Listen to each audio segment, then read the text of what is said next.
Nasira, ngunit pinagpala. Hallelujah. What a good word from the Lord. Amen. Nasira, ngunit pinagpala.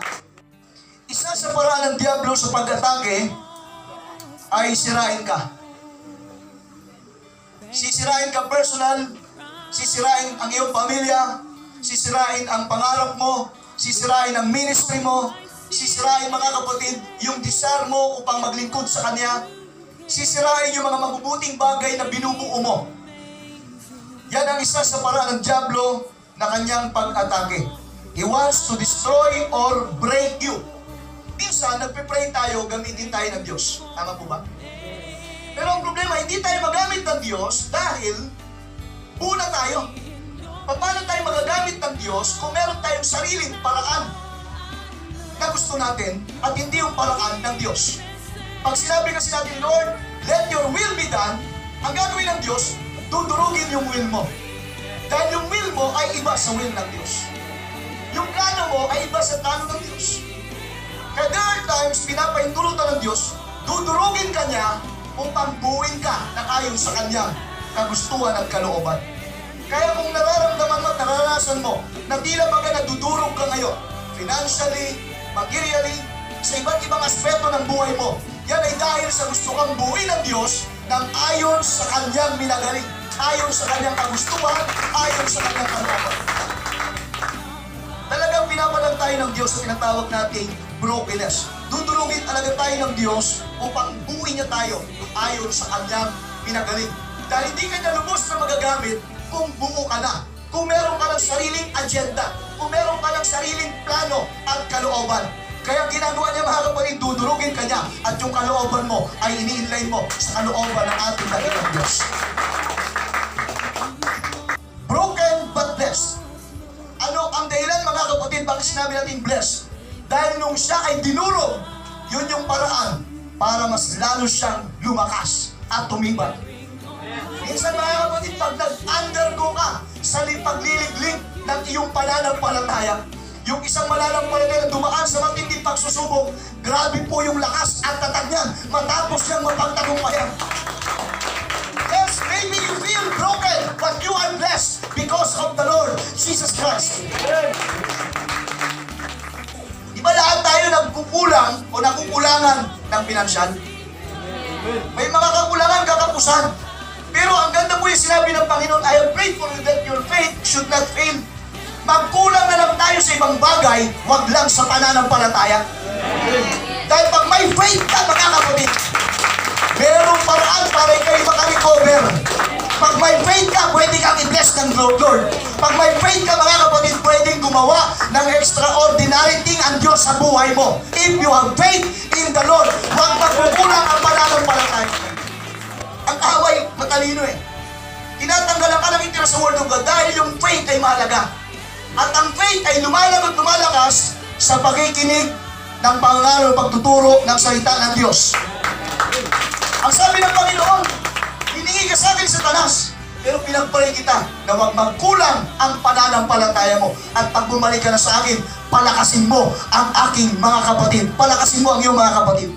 Strengthen your brethren. Kaya mapapansin po ninyo, lahat ng mga kapatiran dumaan sa matinding pagliliglig ng pananampalataya. Sila yung encourager ng mga kapatid. Sila yung nagpapalakas at nagpapatibay sa mga kapatiran. Sila yung nagiging katuwang upang sabihin sa mga mananampalataya, magpapatuloy tayo sa kabila ng pagsubok, problema, mapagtatagumpayan natin lahat ito. I tell you mga kapatid, ang Diyos ay mahiwaga ang kanyang pagkilos at pamamaraan. Yung hindi mo inaakala mga kapatid na kanyang gagamitin, ay gagamitin niya.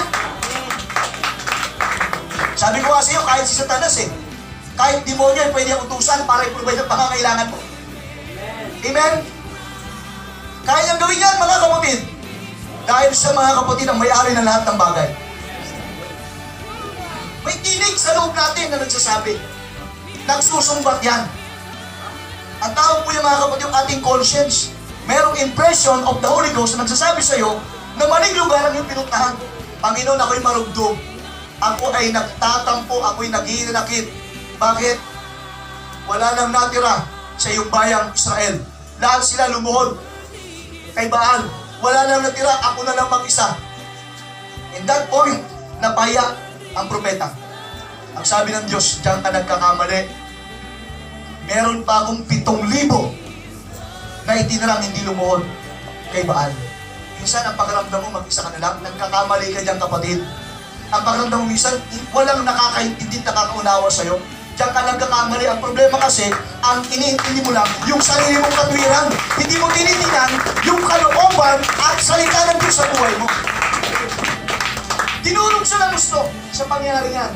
Dahil ang point dyan, mga kapatid, broken to come to realization. Dinurog siya para ma-realize siya, para matauhan siya na mali yung kanyang akala.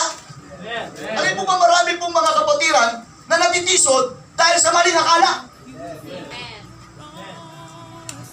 Kaya ang proseso ng Biblia, pag meron kang kaalitan, mag-uusap kayong dalawa dahil nawala ka sa paglilingkod sa Panginoon, mali naman yung pag-akala mo, hindi naman ganun ang intensyon ng isa. Sometimes dudurugin ka upang dalhin ka ng Diyos sa point of realization. Gusto ka niyang matauhan, gusto niyang ma-realize sa'yo, amen, na mali yung akala mo, na sa halip na kayo magdepende sa akala at damdamin mo, magdepende ka sa salita at kalooban ng Diyos. Therefore, broken but blessed, coming out stronger. Habang pinahihirapan, habang nasasaktan, habang nagdadalamati, lalong dumadami at lalong lumalago. Kung ganyan ang ating pananaw, mga kapatid, kung ganyan ang damdamin ng bawat mananampalataya, habang sinusubok, mas lalong nagpapatuloy. Habang may mga problema at pagsusubok, lalong nagiging matatag sa Panginoon sa Diyos. Isaiah chapter 53, verse 3 hanggang 5, ang sabi po ng talata ay ganito: siya hinamak at itinakwil ng mga tao, isang taong sa kapanglawan at biyasa sa karamdaman, at kaya ng isa na pinagkublihan ng kanilang mukha ng mga tao, na siya hinamak at hindi natin hinalagaan siya. Tunay na kanyang dinala ang ating mga karamdaman at dinala ang ating mga kapanglawan. Take note, yung karamdaman mo at yung kapanglawan mo, dinala niya. Anong ibig sabihin ng kapanglawan? Kalungkutan. Kasama po dyan yung depression. Kasama dyan yung discouragement. Dinala ng ating Panginoon.